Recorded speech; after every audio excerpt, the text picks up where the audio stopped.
दोस्तों जय हिंद जय भारत। मैं मदन लाल आजाद, संयोजक संस्थापक all India bike board taxi union. आज दिनांक 27 नवंबर 2020 को आपके समक्ष प्रस्तुत हूं राजधानी दिल्ली से कुछ खास समाचार आप सबको बताने के लिए। और सभी अच्छे समाचार हैं। दुखद समाचार तो आज एक ही है कि जो ये किसान आंदोलन देश भर में चल रहा था और जो देश भर के किसान कृषि कानूनों को वापस लेने की मांग को लेकर दिल्ली कूच कर रहे थे, दिल्ली का घेराव करने का जिनका वो था प्लान, वो आंदोलन थोड़ा सा हिंसक हो गया। हालांकि किसान तमाम जद्दोजहद और तमाम बाधाओं को पार करते हुए पंजाब से लेकर हरियाणा तक, यूपी तक तमाम लोग दिल्ली प्रवेश कर गए हैं। खुशी की भी बात है कि थोड़ा सा जद्दोजहद तो होती है ही इस प्रकार के आंदोलन में, लेकिन थोड़ा दुख भी है कि इस आंदोलन को हिंसक नहीं होना चाहिए था, शांतिपूर्ण तरीकों से चलना चाहिए था, ताकि दूसरे आंदोलनकारी भी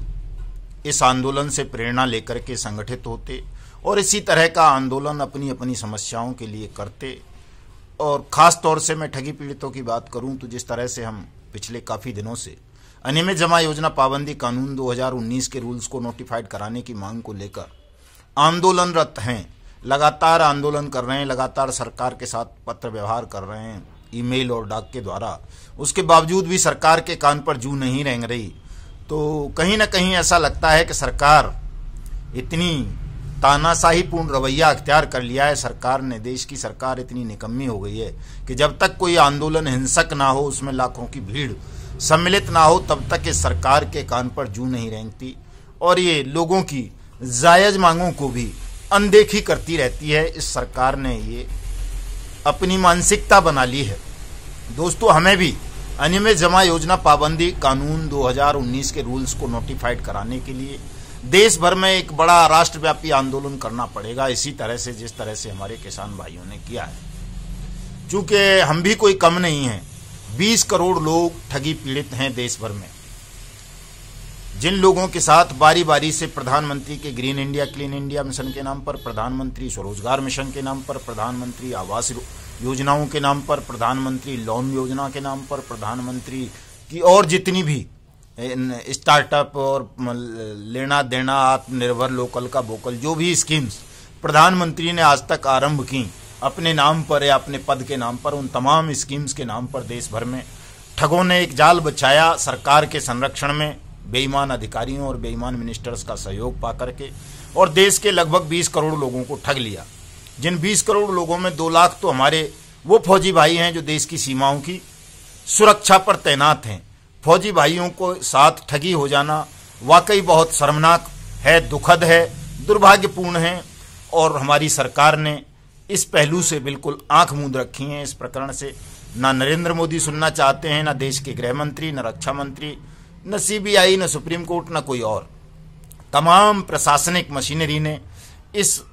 ठगी प्रकरण पर आंखें बंद कर ली हैं। कोई नहीं देखना चाहता कि किस तरह देश के 2 लाख सैनिकों को और करोड़ों अन्य नागरिकों को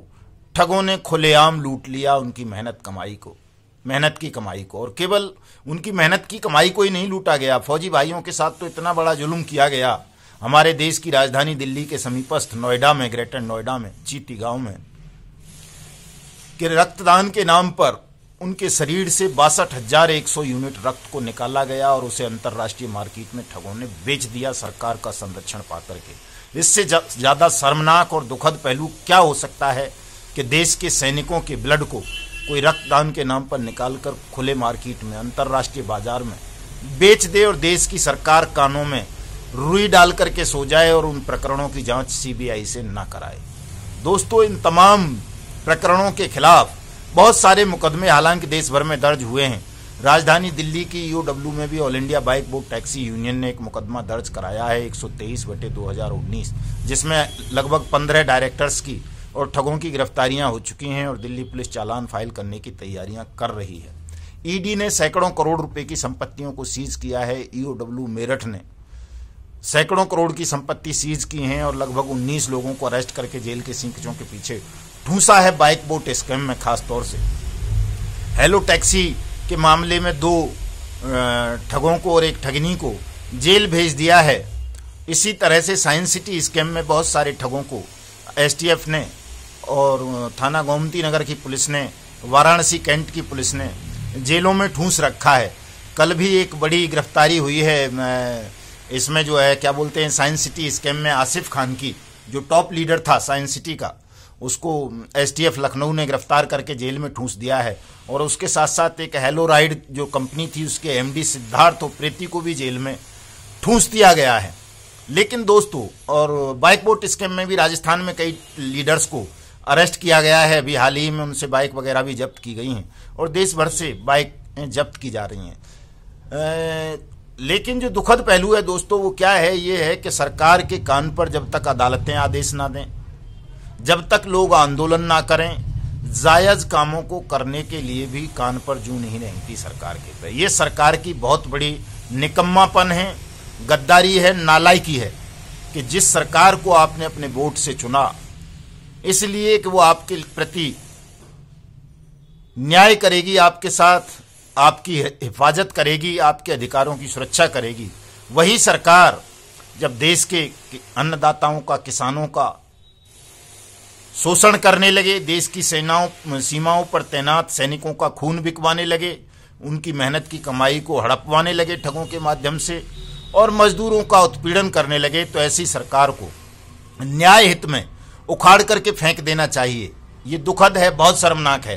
कि हमें अदालतों का सहारा लेना पड़ता है, आंदोलनों का सहारा लेना पड़ता है ठगों के खिलाफ और अपराधियों के खिलाफ कानूनी कार्रवाई करने के लिए। दोस्तों, लगभग 632 बाइक बोट स्कैम के पीड़ितों ने गौतम बुद्ध नगर की जिला अदालत का सहारा लेना पड़ा उन्हें अपना मुकदमा दर्ज कराने के लिए। किस किस के खिलाफ? कुछ नए नाम और उस मुकदमे में जुड़े हैं जो गौतम बुद्ध नगर की अदालत में हमारे साथी विकास बालियान साहब ने और उनके साथ लगभग 631 निवेशकों ने और अपने 156(3) के तहत मुकदमे फाइल किए थे गौतम बुद्ध नगर की जिला अदालत में। इन लोगों के खिलाफ मुकदमा दर्ज करवाने के लिए जब सरकार ने और पुलिस ने उनकी डिमांड नहीं सुनी तो कोर्ट ने इस पर संज्ञान लिया और परसों ही इस पर कोर्ट ने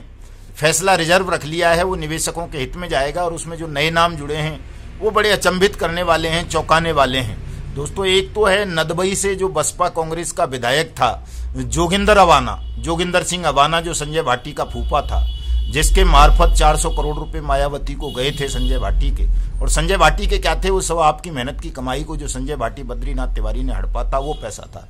तो ये जो मुकदमा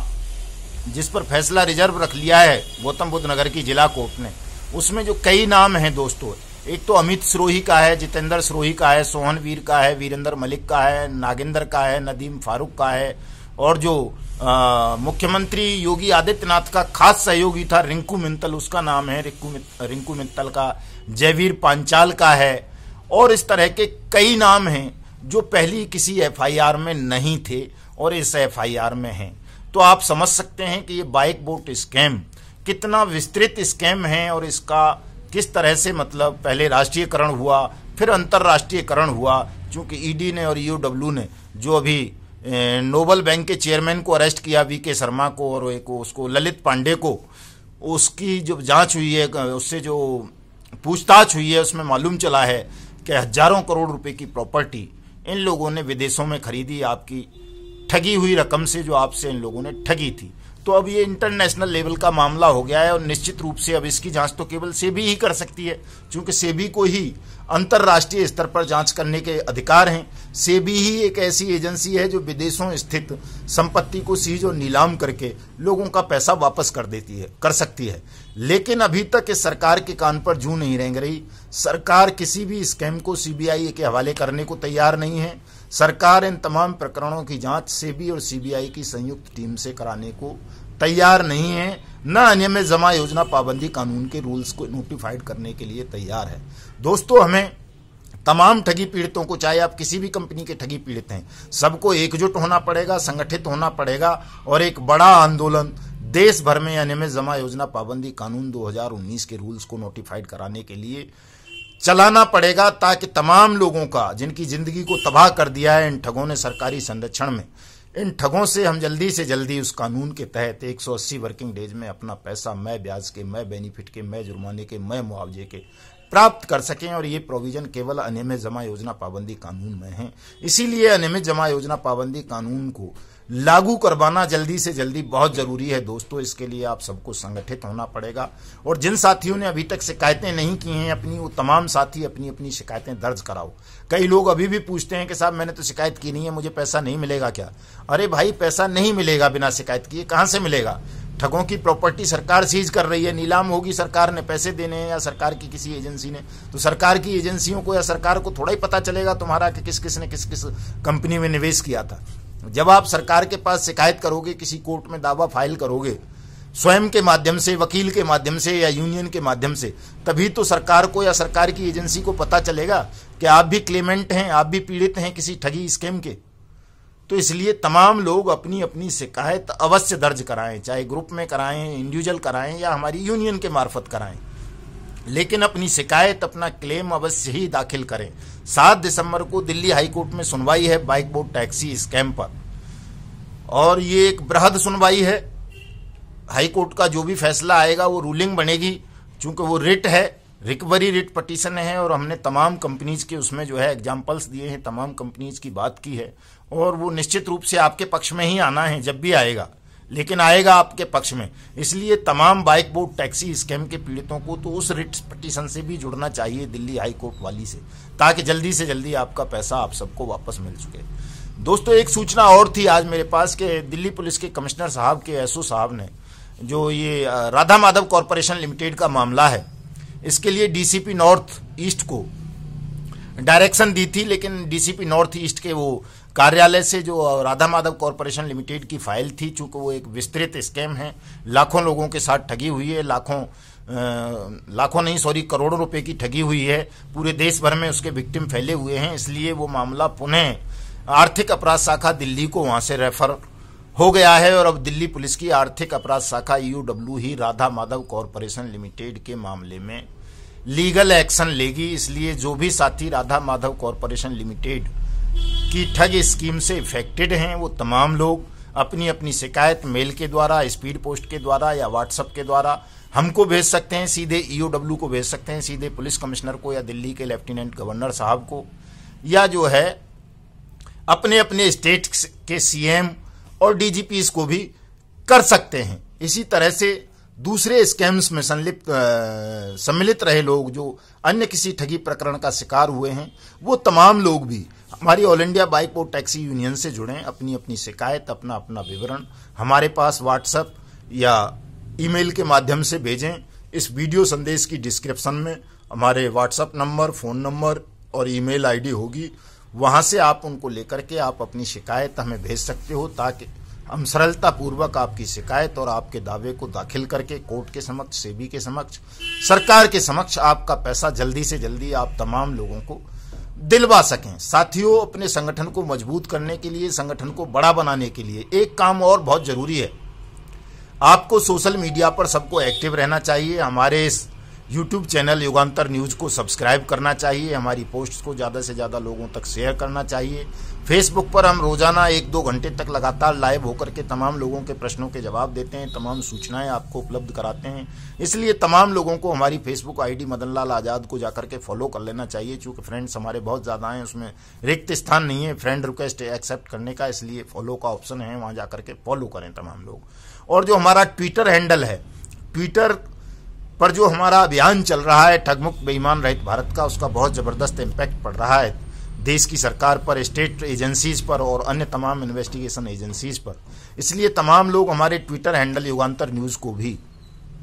फॉलो करें और अपनी अपनी मेल आईडी तमाम लोग क्रिएट कर लें,